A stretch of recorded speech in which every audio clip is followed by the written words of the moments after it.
Est-ce que c'est bien? C'est parfait. N'ayons pas peur des mots. Ok, la salle est un peu étrange dans son... J'ai mis la caméra là pour avoir une espèce de support visuel qui pourrait être bien. Donc en fait, j'ai passé mon temps à tourner en fait le dos de la caméra. Donc vous inquiétez pas, je vous parle quand même, mais je serai comme ça pour avoir un regard. Donc, bonjour à tous, merci d'être là. Pour ceux qui ne me connaissent pas forcément, je vais peut-être me présenter. Je m'appelle François Torel et je fais des vidéos sur le net, des chroniques de cinéma, sous le nom du Fossoyeur de films. C'est plutôt axé cinéma de genre. Et aujourd'hui, monsieur Laurent Devez m'a demandé s'il va bien faire une présentation sur la thématique, en gros, cinéma et futur, ce que j'ai bien entendu accepter avec joie, parce que j'aime le cinéma et j'aime le futur. Ça tombe bien.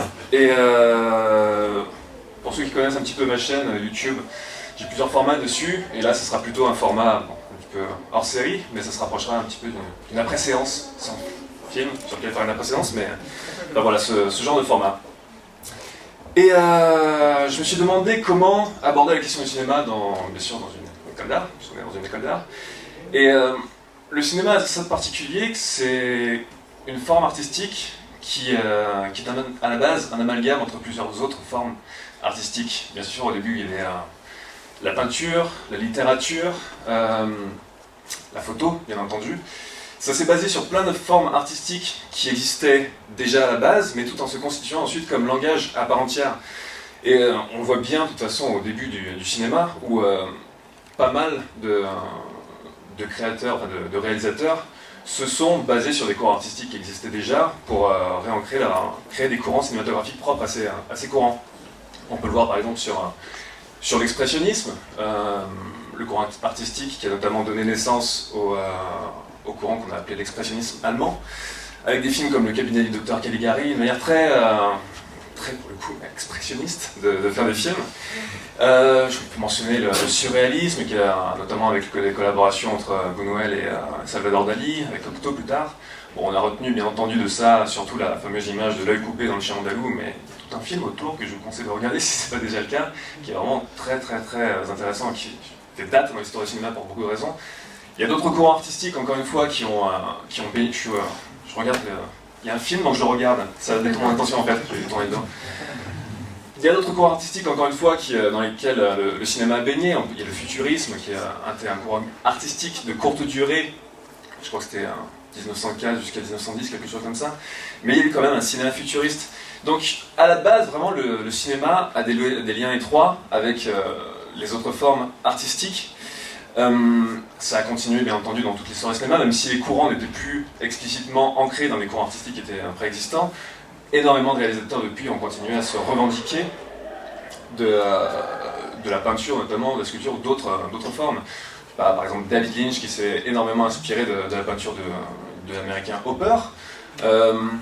Plein d'autres...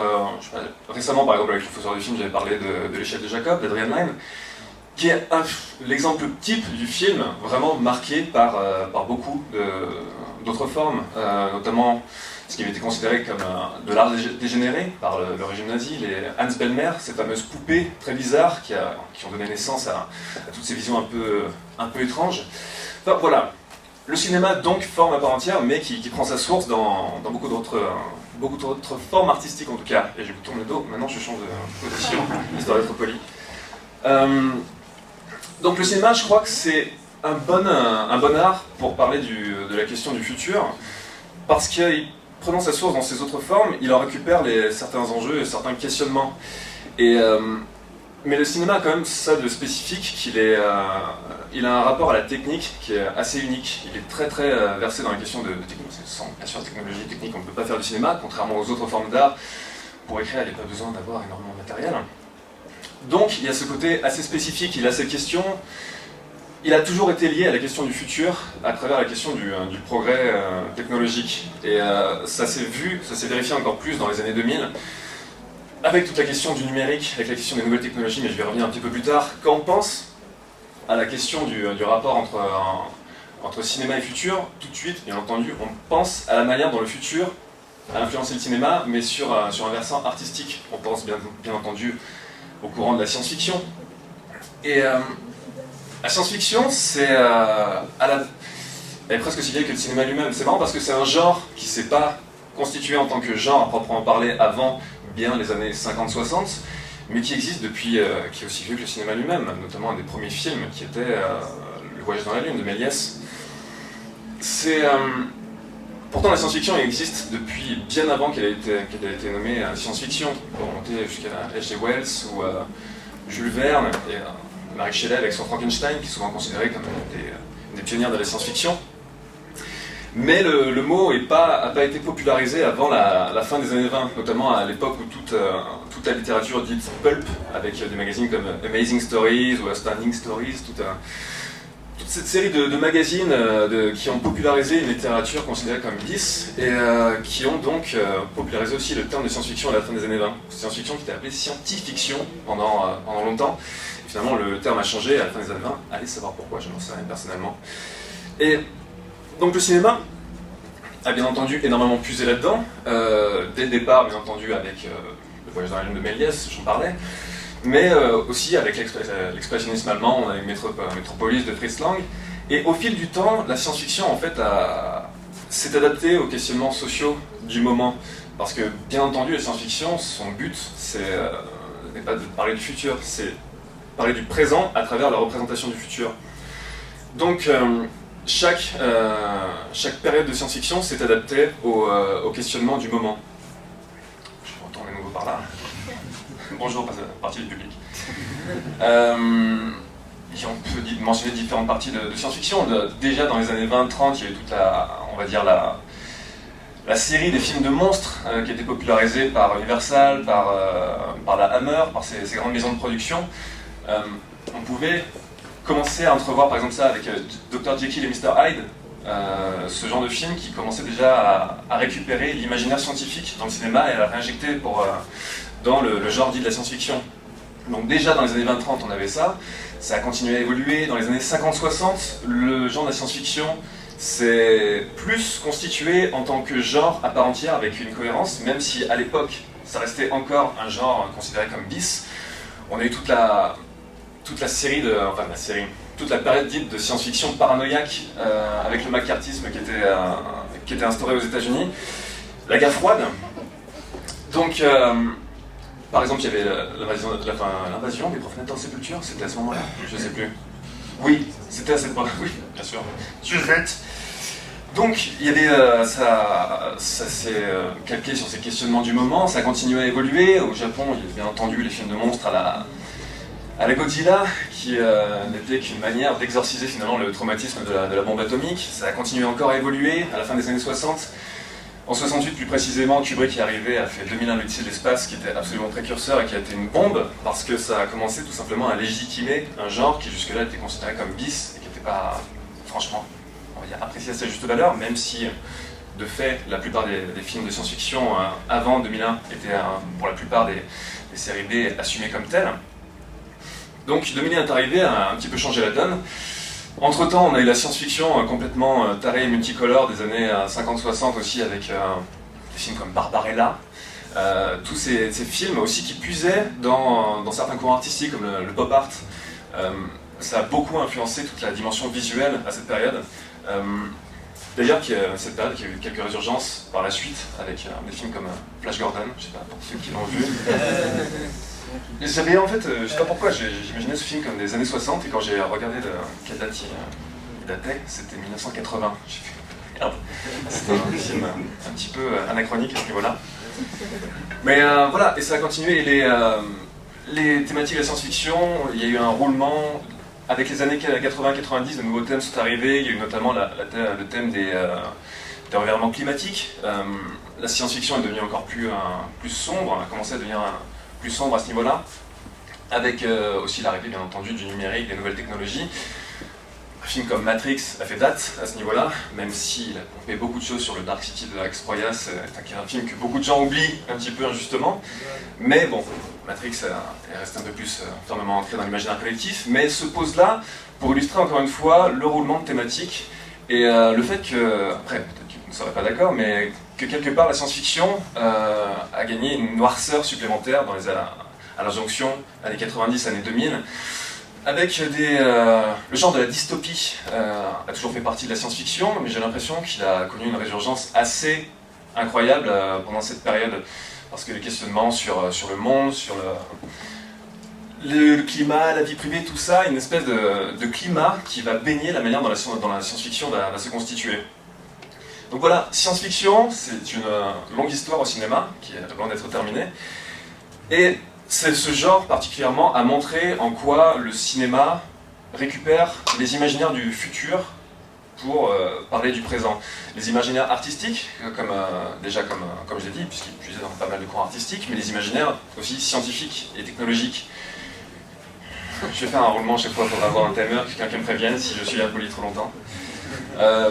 Voilà les imaginaires techniques, parce que pour représenter des technologies dans le futur, pour parler du présent à travers le futur, il faut montrer en fait des évolutions techniques et scientifiques qui peuvent avoir un ancrage réaliste. Donc il y a pas mal de films de science-fiction qui effectuent un véritable travail de prospective. Quand on voit un film comme le Minority Report de Steven Spielberg, en très peu de temps, les technologies qu'il décrivait, pour la plupart, sont devenues la réalité d'aujourd'hui. Donc la science-fiction a vraiment ce rôle de prospective, parler d'aujourd'hui et prévoir ce qui pourrait advenir. Quand on regarde un film comme 2001, l'Odyssée de l'espace, qui était sorti en 68, donc un an avant que le premier homme marche sur la Lune, il avait déjà instauré des représentations du voyage spatial qui étaient extrêmement ancrées dans la réalité des découvertes scientifiques de l'époque. Kubrick et Arthur C. Clarke ont vraiment travaillé en étroite collaboration avec énormément de scientifiques pour arriver non seulement à représenter ce que pourrait être le voyage spatial à l'époque, à ce moment-là précis, mais aussi anticiper sur la manière dont ça pourrait se développer à l'avenir. Donc il y a tout ce travail de prospective, la représentation du futur au cinéma, c'est reprendre l'imaginaire scientifique en son sein pour encore une fois parler du présent et de ce qui pourrait être évité, dans le cas de dystopie en tout cas. Mais c'est pas ça dont je voulais surtout vous parler aujourd'hui, parce qu'il y a cette dimension entre cinéma et futur qui est donc la première à laquelle on pense, celle dont je viens de parler, c'est la science-fiction, c'est tout l'imaginaire qui va baigner les films créativement dans toute leur dimension artistique, on va dire. Mais il y en a un des rapports entre cinéma et futur qu'on oublie souvent, c'est le rapport qui s'entretiennent au niveau de l'industrie. Et comme je le disais tout à l'heure, les années 2000 ont été assez passionnantes à ce niveau, parce qu'avec l'avènement des nouvelles technologies, enfin des technologies numériques, de tous les relais numériques qu'on possède aujourd'hui, il y a eu un discours qui s'est instauré dans les années 2000, un discours industriel qui était le discours de la révolution, en fait, pendant toutes les années 2000 et jusqu'à aujourd'hui. Les années 2010 sont fermement entamées, et qu'on continue à parler des années 2000 comme si on était encore. Il y a toujours ce discours de la révolution. On nous a inventé le cinéma du futur pendant près d'une décennie. Et un des chevaux vous n'avez pas entendu ça? Je n'ai pas dit, il y a des chevaux. Ça va passer ça. Un des chevaux de Troie de tous ces discours, ça a bien entendu, était la 3 dimensions, le relief. Quelque chose qu'on nous a vendu comme une nouveauté. Après, il est nécessaire pour le cinéma en tant qu'industrie, bien entendu, de vendre de la nouveauté. C'est comme ça que le cinéma a toujours fonctionné. Il faut susciter la curiosité du spectateur, il faut susciter l'envie. Et comment mieux la susciter que en mettant en avant quelque chose de nouveau, quelque chose qui va être excitant. Donc ça, bien entendu, c'est pas nouveau, mais ça s'est exprimé de manière renouvelée, encore une fois, avec tout numérique. On a fait un fond de l'œil. J'en couvre les yeux.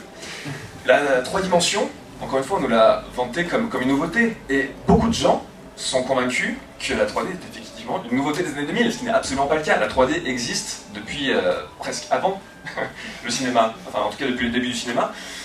Dès les années 1910, je crois que la première projection en relief, en public, payante pour un film, ça a été en 1915. Le premier film 3D payant en public, c'était en 1915. Ça remonte à aussi loin que ça. Et il y avait des procédés, bien sûr, archaïques de relief qui existaient encore avant ça. Mais en tout cas, ça remonte à aussi loin. Après, les différents procédés de relief se sont succédés.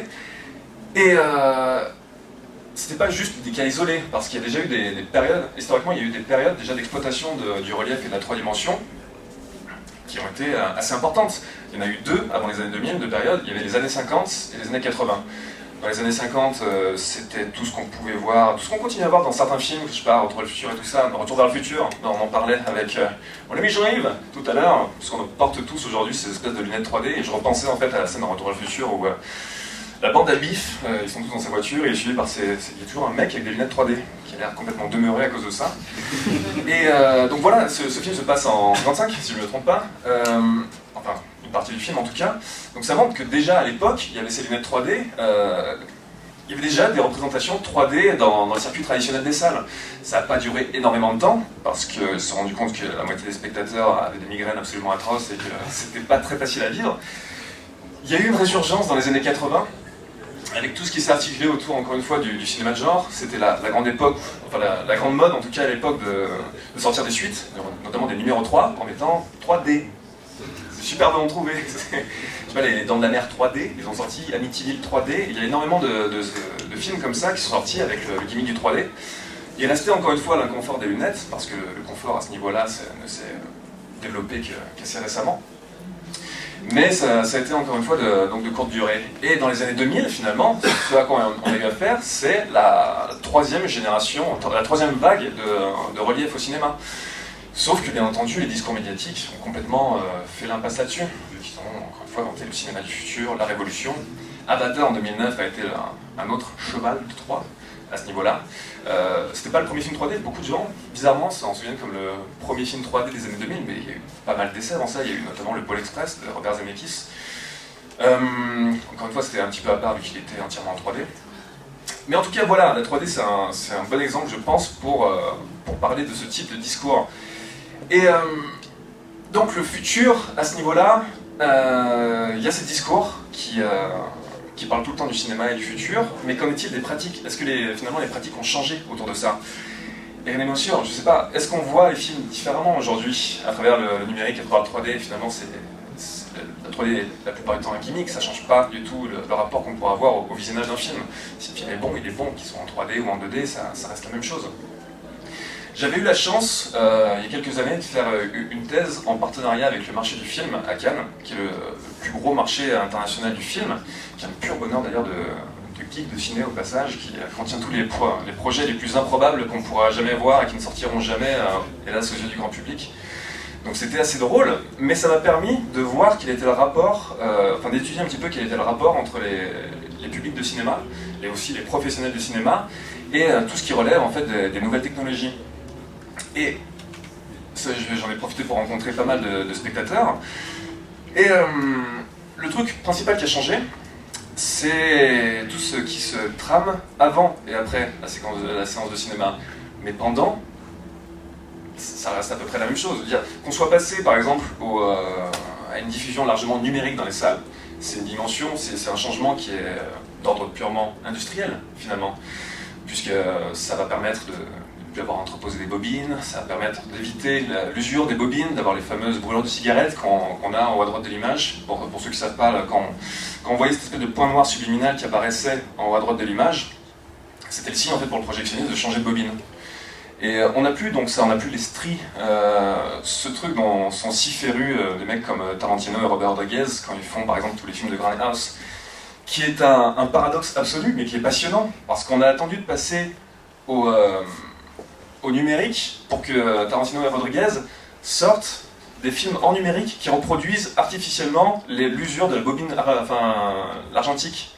Donc c'est un paradoxe absolu à la base, mais ça montre aussi que ce qui était un défaut à la base, un défaut technique, un défaut d'usure, parce qu'il n'y avait pas 36 000 bobines, et souvent c'est une bobine qui circulait d'un cinéma à un autre, donc il y avait le temps de s'user au fil du temps.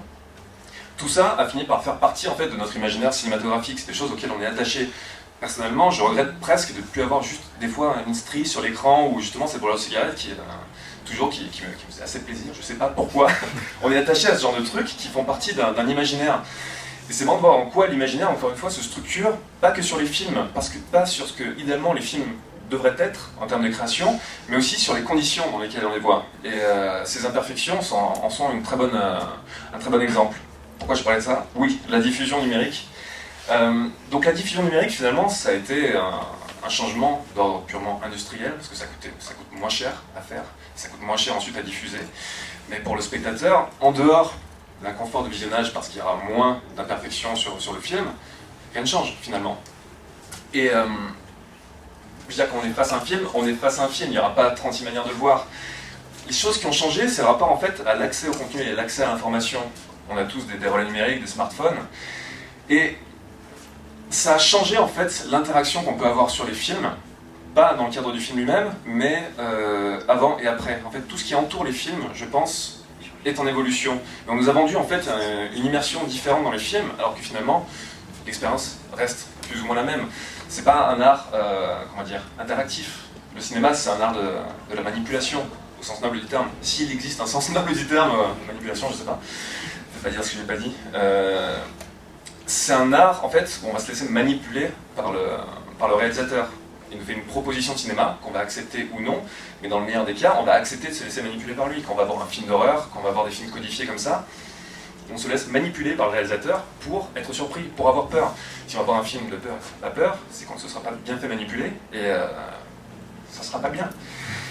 Et donc voilà, c'est pas un art interactif. On a toujours eu cette espèce de vision un petit peu archaïque pardon, de l'interaction, avec cette ce fameux cas par exemple des films à choix multiples, où on va voir un segment de film, le film s'arrête, choix A, le personnage se transforme en lapin, choix B, il continue, choix C, il finit bien avec la nana, il vécut heureux. Donc ça, c'est pas vraiment de l'interaction. Il y a un philosophe slovène, dont j'adore le nom, qui s'appelle Slavoj Žižek, qui parlait de ça justement. Il parlait en fait du simulacre d'interaction.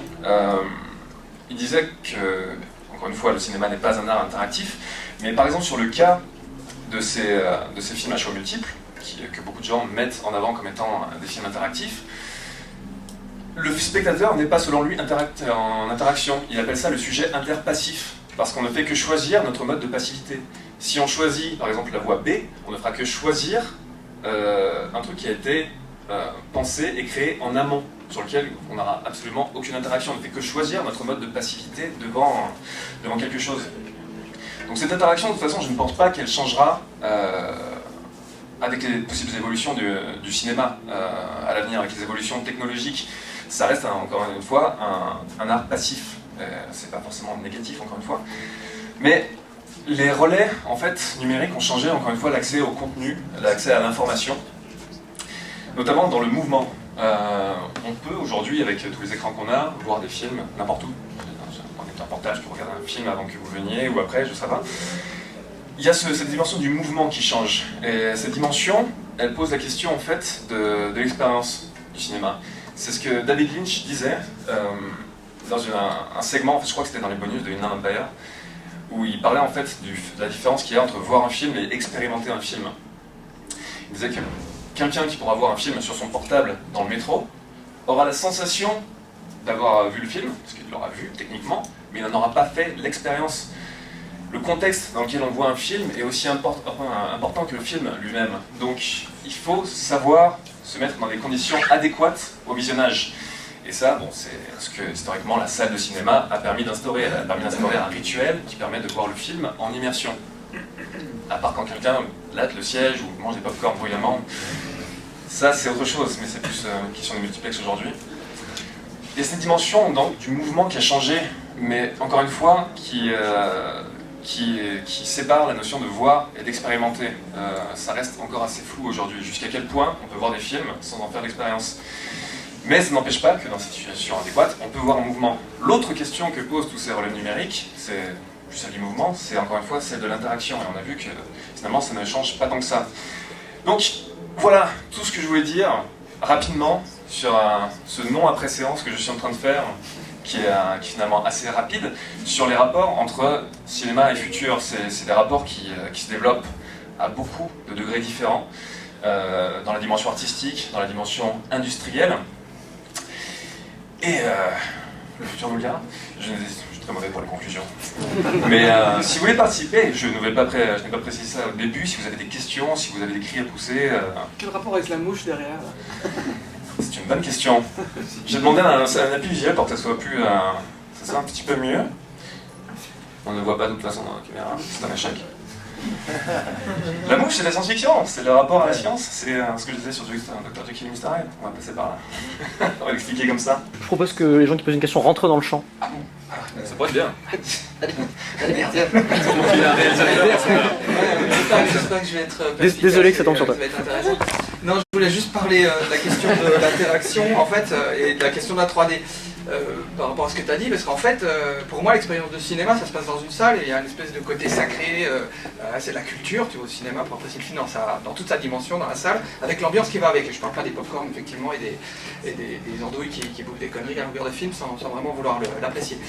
Et l'histoire enfin, pour moi, le cinéma, tu vas pas au cinéma pour avoir une interaction avec le film. Je veux dire, on te propose effectivement la vision d'un réalisateur, et si tu lui enlèves ça, cette part-là au réalisateur, qu'est-ce qui reste? Bah, toi, t'interviens, toi, tu deviens réalisateur alors. Donc finalement, la question d'interaction, la question de cette chose-là, ça transforme le film en autre chose. C'est plus du cinéma, c'est une autre expérience, c'est une forme d'art qui est peut-être à part entière, différente, mais c'est plus du cinéma. Donc toi, réalisateur... Hein, c'est une forme peut-être qui relève plus des galeries d'art. Oui, voilà, qui sort du contexte pour moi du cinéma pur et dur, avec quelqu'un qui vient de proposer sa vision des choses et qui a quelque chose à dire, quoi. Voilà, pour les bons films en tout cas. Et puis pour la question de la 3D, moi c'est un pur gadget, d'ailleurs ça marche qu'à moitié. L'argument il est vanté par le marketing, il est vanté par ce qu'on vend à la télévision, il faut aller le voir parce que c'est de la 3D, mais au final, voilà, l'expérience reste la même. Si le film est bon, bah, tu reterreras. De quoi tu te rappelles? Tu te rappelles pas que tu l'as vu en 3D, le film. Tu te rappelles que tu as vu un bon film ou un mauvais. Et la 3D, effectivement, à part quelques réalisateurs, pour ma part, je trouve que vraiment ça ne sert à rien, ils ne savent pas l'utiliser. Donc voilà, c'est ce que je voulais dire. Merci. D'accord. Mais en fait, c'est ça le truc, c'est que effectivement la 3D c'est un gimmick, mais ça peut aussi être bien. Je veux dire, à la base aussi le cinéma c'est une représentation de fête foraine. C'est forain comme art, le cinéma à la base, c'est un cinéma de divertissement. Et on a tellement vanté la 3D comme quelque chose d'immersif et un outil artistique pour la légitimer, que maintenant, effectivement, on est amené à dire que la 3D est un gimmick d'un point de vue négatif. En disant, c'est juste un gimmick. Et c'est aussi la réaction que j'ai eue plusieurs fois, parce qu'en fait, on nous vend autre chose. Mais si on nous vend la 3D comme un pur gimmick, Piranha 3D, je me souviens d'avoir vu en 3D. Parce qu'à un moment, on voit une bite en 3D qui tombe dans l'eau, limite sur le front du spectateur.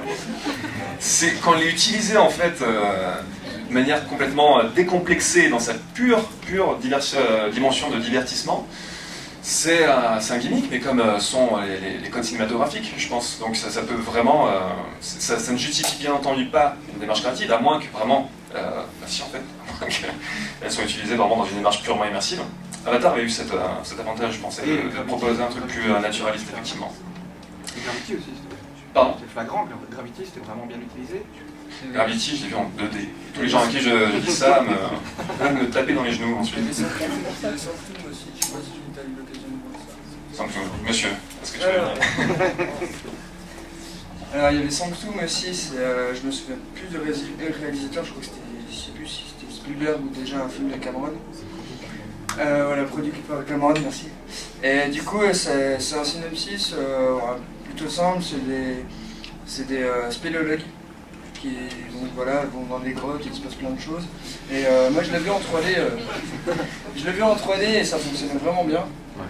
Et voilà, c'était vraiment la claustrophobie, ça fonctionnait vraiment bien, quoi, la 3D était bien exploitée, les plans bien travaillés aussi.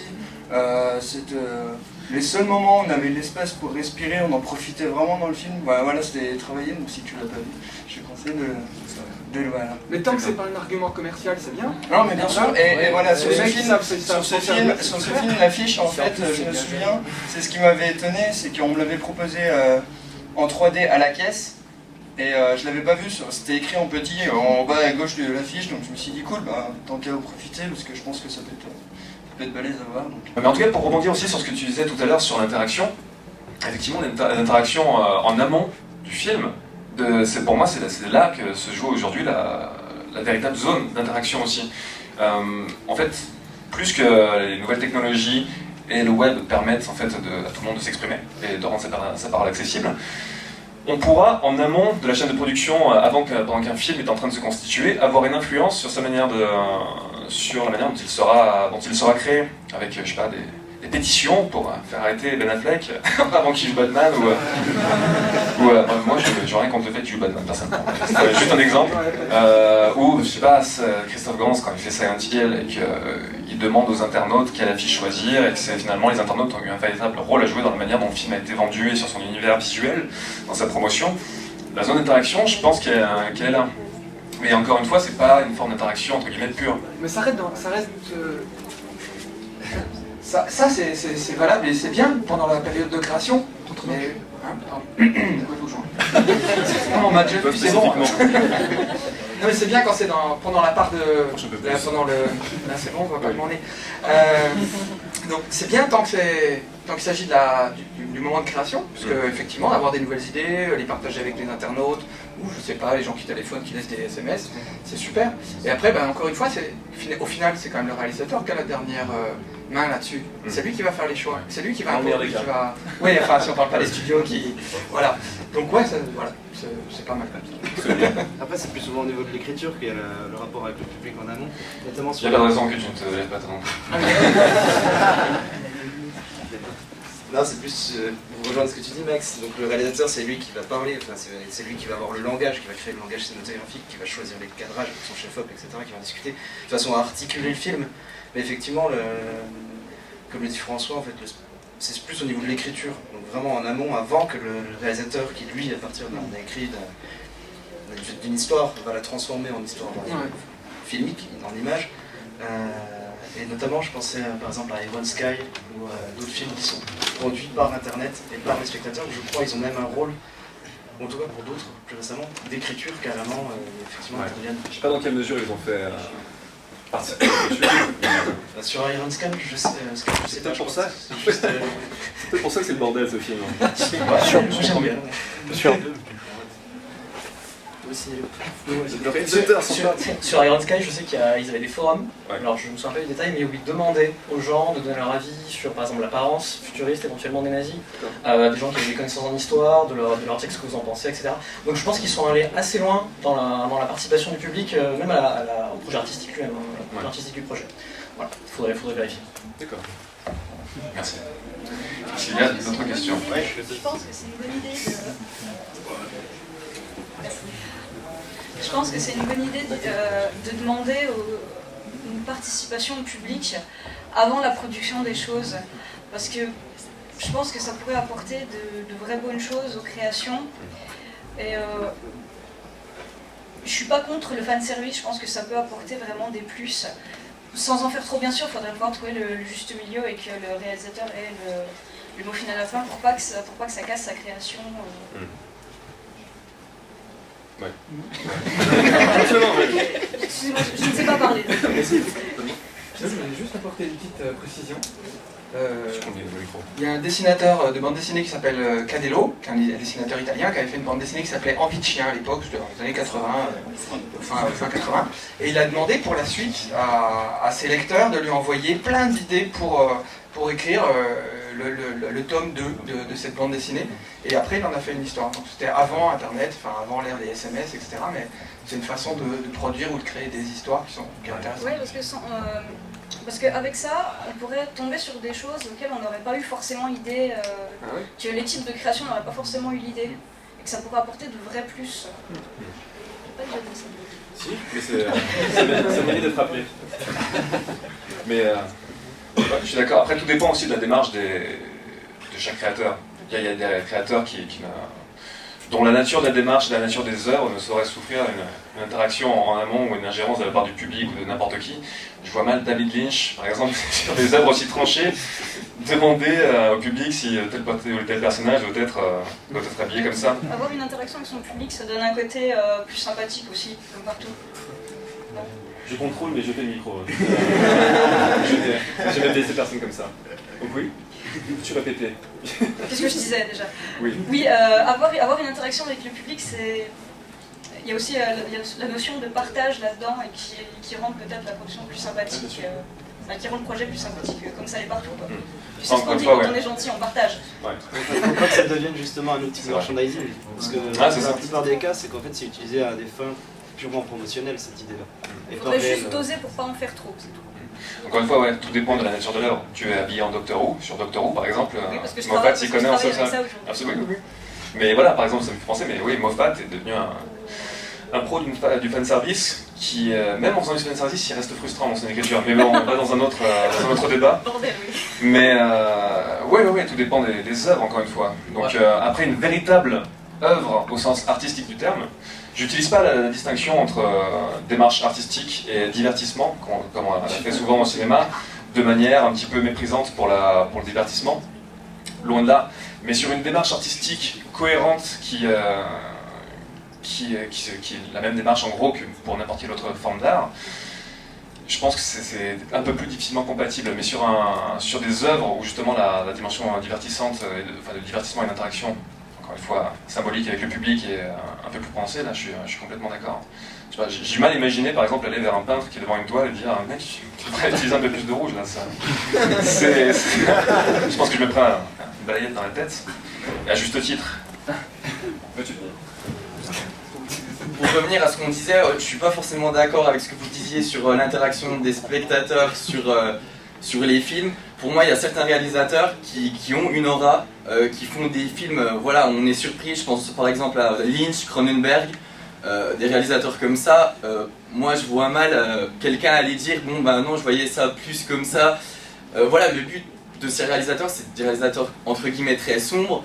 Pour moi, quand je vais voir un film de Lynch ou une Cronenberg, je m'attends à être surpris. Ou comme Sam Raimi, je me vois mal aller lui dire, bah dans Evil Dead, non, j'aurais pas vu ça comme ça, pourquoi t'as mis une tronçonneuse à Bruce Campbell, enfin... C'est des gens qui ont de la personnalité, hein. Ouais, voilà, c'est des réalisateurs qui brillent déjà d'une certaine aura, donc je me vois mal, en tant que spectateur, aller leur dire, ouais, bah non, moi je verrais plus le truc comme ça.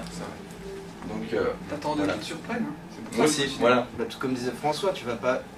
Les gens oseraient pas aller voir un peintre qui est en train de peindre et lui dire, fais plutôt Oui, ça. bien sûr. Par contre, ils Bien se permettent d'aller voir un cinéaste pour lui dire non, ça non. Enfin, tu vois, il y a Parce que le- la distinction entre art et divertissement est moins. Après, je est dis plus au pas, cinéma, ouais. pourquoi pas faire quelque chose comme ça, mais dans des bonus DVD, peut-être que ça permettrait de franchir aussi un certain palier aussi, en dehors à du l'avenir. film. Quoi. Donc voilà. Moi, je peux. T'as une voix qui porte, hein. J'ai cru que je parlais dans le micro, en fait je parlais pas du tout dans le micro, il était là. En fait, ça va classiquer sur la vidéo. Le public choisit ce qui... Si on donne le choix au public, à toute la masse du public, on arrive à un choix qui est sans risque, qui est au final quelque chose de très lisse, Le public choisit vraiment. qui plaît au plus grand nombre. Donc, inévitablement, est-ce que c'est bien aussi que le cinéma parte dans cette veine-là? Est-ce que c'est pas un frein à la créativité si on demandait l'avis au public sur tous les projets ou sur un film en entier, qu'il ait complètement à intervenir et qu'on fasse ça sur 10 films qui traiteraient d'un style,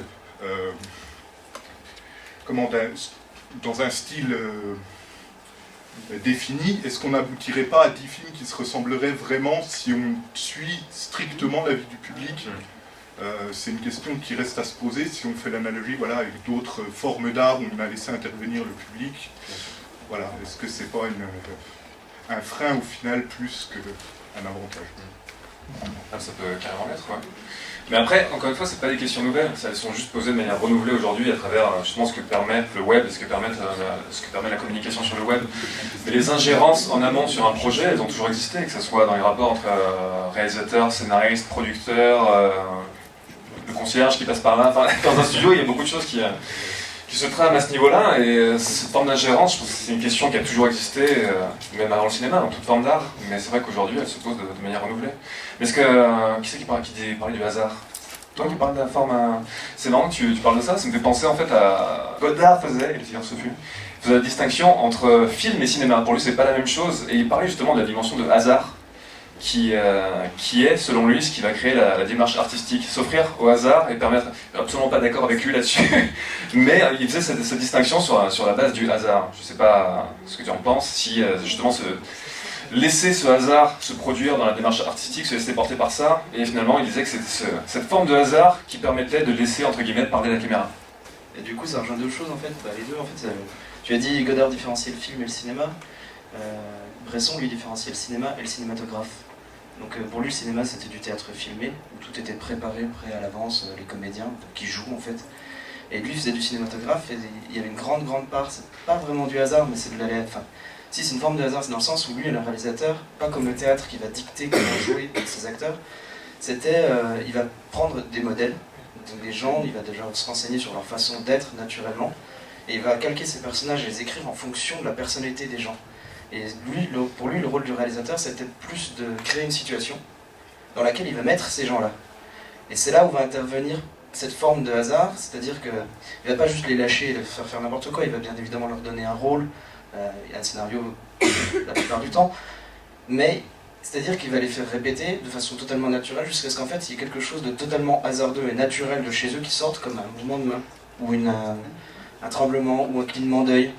Par exemple, je sais plus dans quel film, il y avait une scène où l'actrice, genre ça, il faudrait que je retrouve, c'était très beau, le réalisateur disait qu'ils avaient pris ce plan-là parce que c'était un moment où une mouche est passée dans le cadre et l'actrice en fait en restant son rôle, ouais.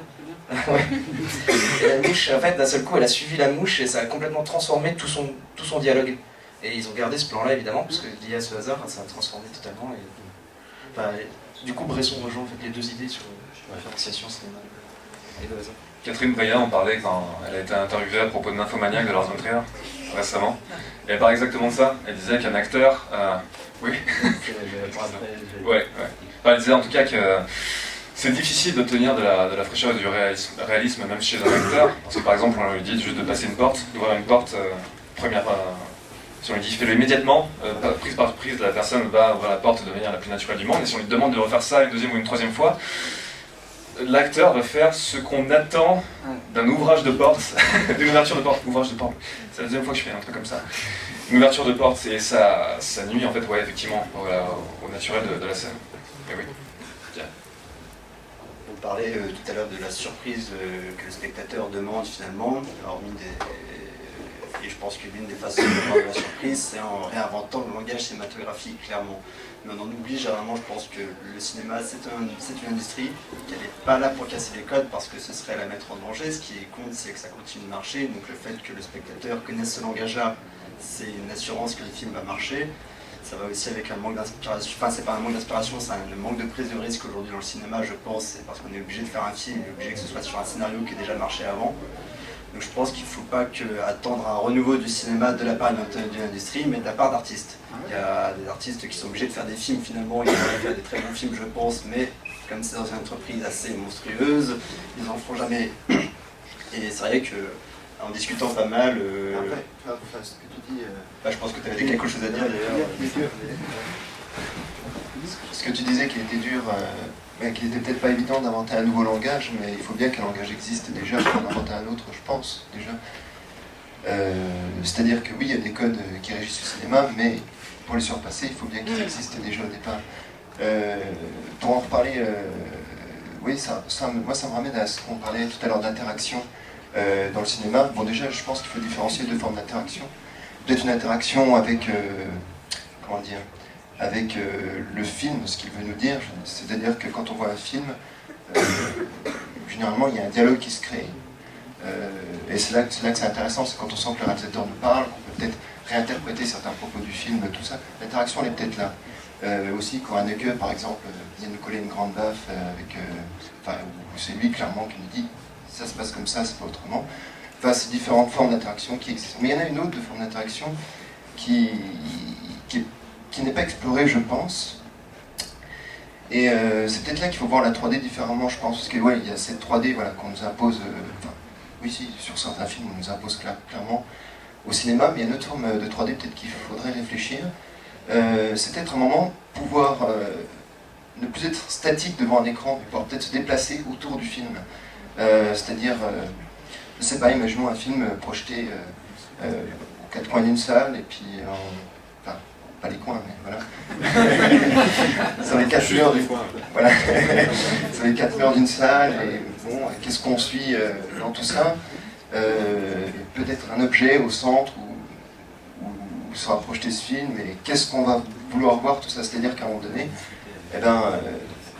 on va briser certains clichés qui imposent au cinéma, enfin, que nous impose le cinéma, c'est-à-dire des clichés. Oui, la facilité, oui, puis aussi cette volonté de tout nous montrer, enfin, oui, des clichés qui m'énervent.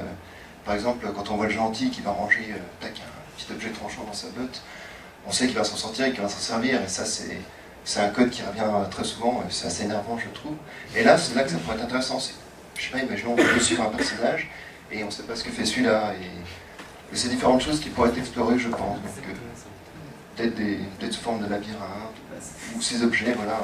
Je sais pas. C'est la question de multiplier les points de vue finalement. Oui, voilà. C'est intéressant de ne plus avoir un seul point de vue, mais d'avoir le choix entre plusieurs points de vue.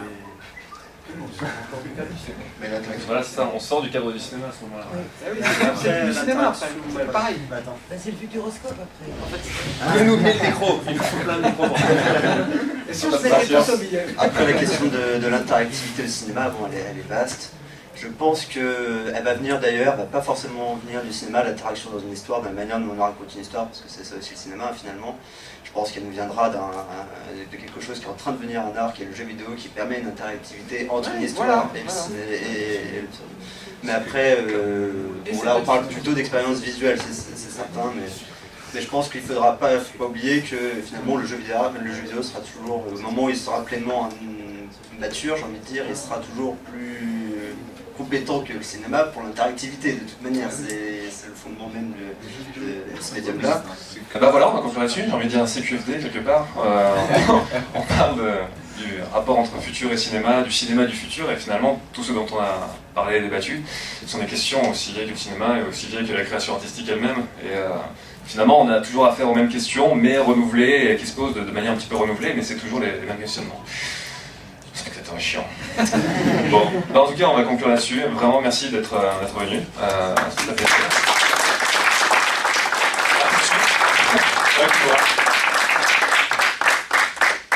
Je propose de remercier l'Institut supérieur des Beaux-Arts de Besançon. Absolument. On va le faire avec les 3D. Merci Alice Ba. Merci.